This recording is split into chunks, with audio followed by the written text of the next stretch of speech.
Hey, welcome to Black Cat Football's preseason preview. We're going to take a look at some of the small school leagues now. Trans Valley League, gonna be a blast. Who I like there? Houston High. It's been a decade since the Huskies have won a playoff game. Quite a drought for a program that was really dominant during the 1990s, early 2000s. What I like about them is this. Tanner Duran rushed for about 1,800 yards last year. He's back. Quarterback Kyle Curley. Good runner, okay thrower last year. He comes back too. But don't look for Kyle to be taking snaps. Up from the JV team, Devondre Stendardo, really sharp athlete. I think what happens, I think he comes in to play quarterback. That allows Curley to go play some running back, some slot. I think Kyle Curley becomes more like Bailey Gomes. He's a junior at Hillmar. Does a lot of different things. They'll get the ball to him in different parts of the field. The Huskies, I think the biggest challenge you're going to have is basically staying on task. Softer early season schedule. It sets up real nice for them to be 4-0 going into their TVL opener at Escalon. Used to be a great series. The Cougars have dominated this game at least the past decade and even a couple more years on top of that. I got the Huskies ranked number 3 in my small school pool. After that, Escalon, Black Cat's number 4 small school team. I think Escalon still finishes second in that league. A little bit different though. Nathan Chun, he was Black Cat's San Joaquin County Player of the Year. A great honor coming out of a small school. He was everything for the Cougars last year. He's gone. Great baseball player, great football player, a real loss to that school. Interesting this year though, you may see the Cougars throw a little bit. Now they're not going to become downy and put the ball in the air 25, 30 times a game, but I did see Ben Hood during the summer 7-on-7 season. He did a real nice job passing the ball downfield. They got a big tight end. They got some nice kids with hands. Andrew Beam, he was a quarterback for Mark Lorero, one of the passers. Went on to Delta, turned into a real nice quarterback. He's back there running the offense now.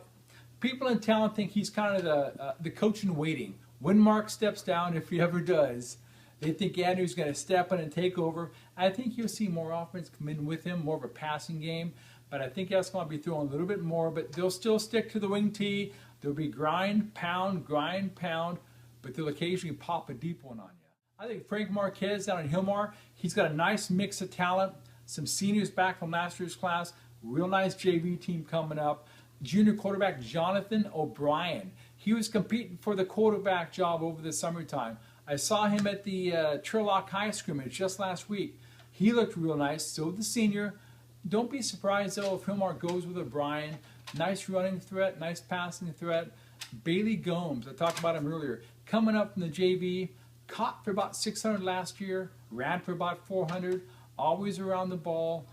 Hillmar, you got some nice kids on defense. They're going to spread that field out, no huddle. They're going to keep the defense out in the field. What's going to be fun with them? That offense. They're going to be running, they're going to be throwing, they're going to be a blast to watch. After that, Modesto Christian. Andre Edwards, running back, real nice talent. Last year, didn't get too much work because they had Javon Iverson, they had Damian Bell Smith, they had lots of guys to handle the ball. A quarterback also, Anthony Brooks. I think what you're going to see, a couple real nice athletes out there. The ball's going to be in their hand, I'll probably say 75-80% of the time. Two real good kids. Not a lot of depth at Modesto Christian, probably 24, 25 kids, so they're going to have to stay healthy. Open the season against Cardinal Newman. That's a great team to be coming in. Big game for them and Hillmar. TVL opener. Hillmar, Modesto Christian. That's a great week of the season right there. Hillmar, Modesto Christian. Houston at Escalon. 2 wonderful games. Ripon, unbeaten last year, 10-0.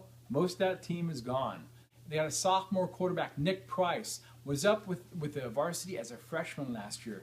I saw him at the West Contact Camp. Nice stocky kid.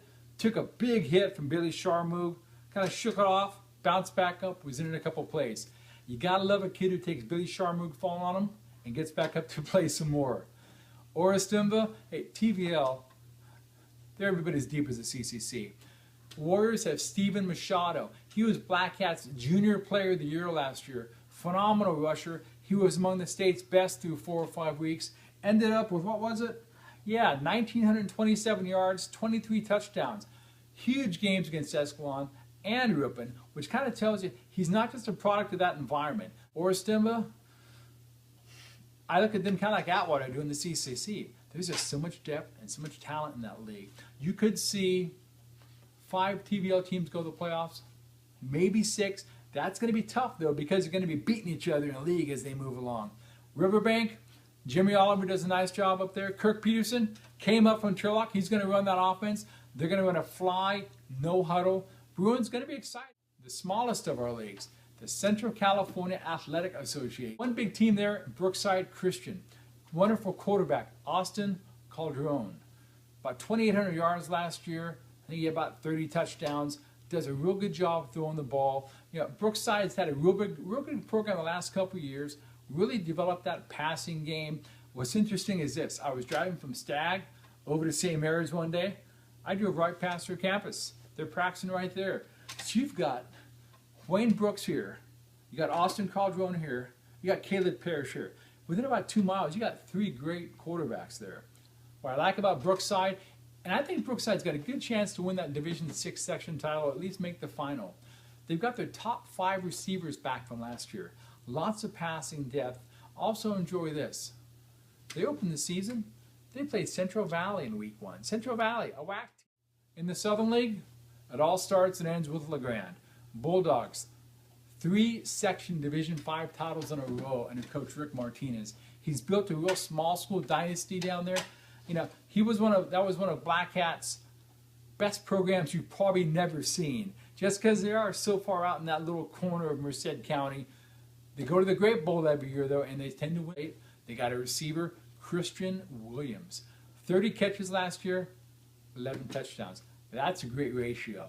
Who's going to play quarterback for the Bulldogs? That's the one question. Watch this, though. Friday night, season opener. LeGrand at Orristimba. Ryan Martinez, Steve Machado.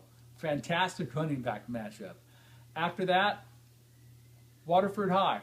Chris Lawrence, new coach coming in. He's got some nice kids in Angel Sosa and Jesus Vega. Third-year quarterback Josh Hickman. I think Waterford's a pretty solid number 2 team there. After that, Ripon Christian, one of the best players we saw last year. Mr. Versatility. He runs, he catches, he throws, and most of all, he scores touchdowns. Ripon Christian, again, being in that Division 6, they don't run into a lot of big physical teams, so they can kind of hit with those guys in the playoffs. The key, they got to stay healthy until they get there. Mariposa got a new coach, Ryan Oliphant. My prediction is this. Mariposa will be the most well-behaved team in Black Hat territory. Why? Oliphant, he's the assistant chief for the Mariposa County Probation Department. You break any rules down there, he's going to be the first one to know about it. Hey, thanks for sitting in. Hey, like the shirt? If you see it out at a game Friday night, that means Black Hat's there. You give us a shout out, we'll give you a tip of the hat.